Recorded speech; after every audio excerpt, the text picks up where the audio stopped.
And I am going to teach my children how to read because that is so basically important. Exposure, repetition and exposure, that's it. There's a language for every type of learning program that the children must learn in order to be proficient in that particular subject. And I am the founder and owner of Taylor Day School. My husband and I opened this in 1977 in LH Day School Second, which was elementary school. My husband and I decided that we would go to as many African countries as we would have time to go to and money to go to. And what I started doing was visiting classes and seeing that the children were actually taught. Was actually a teacher who stood in front of them and said, with a lesson. And these children were younger and all the way up to 2 years old. And I was working for the Office of Child Development for the city of Chicago. And I found that most of the centers, especially in the black community, did not have learning programs for the children at a preschool level. That it was all play and there was no such thing as a teacher standing in front of the children teaching them anything, and I found that to be something that I wanted to change. I said, when I get back to my school, I'm going with my learning program down to 2-year-olds because 2-year-olds are capable of learning. Language of learning is that the child is exposed in whatever it is that you want them to learn, whether it's colors or numbers or letters or words. The child is exposed in a variety of ways, with a variety of ways to say this and understand what it is that you're saying. My 2-year-old teacher, she was such a creative person. She was really an artist. She painted the things on the wall in her classroom. She loved children, and she was just so good with children. And she came to me and she said, Miss Taylor, I was trying to teach the children pink all last week. She said, I did everything. We sang about pink. We painted with pink paint. The children wore pink.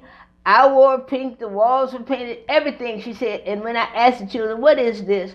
One child said green. One child said blue. One child said yellow. There was not one child who told me that it was pink. She said, what did I do wrong? I feel so bad.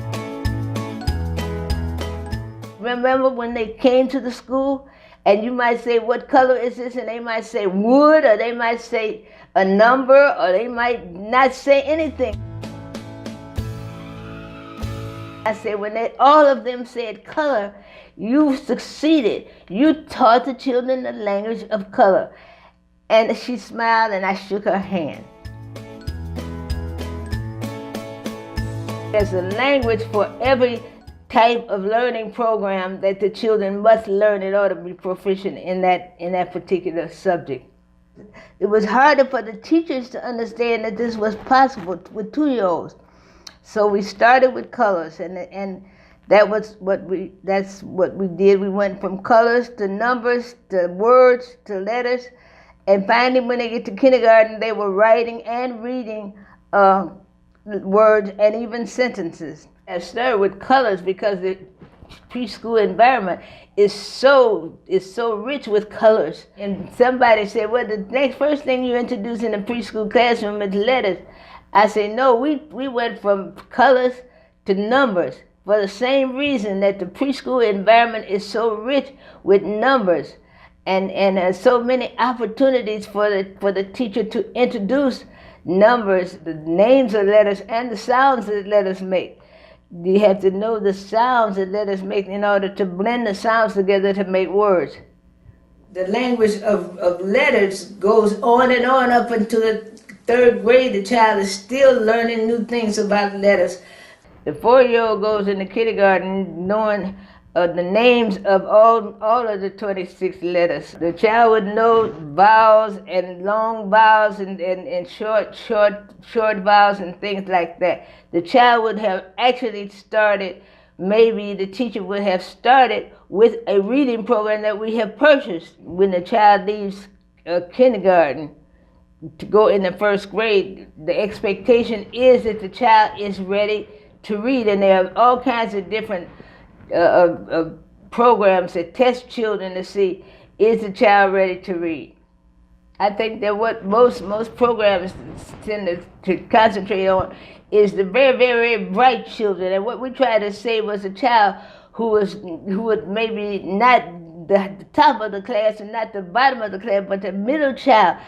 Use that child as a barometer of what you expect the other children to learn. Either the child learned that or the child did not learn that. It's keeping good records of what the child has accomplished so that you know how to, and working as individually with the children as you possibly can.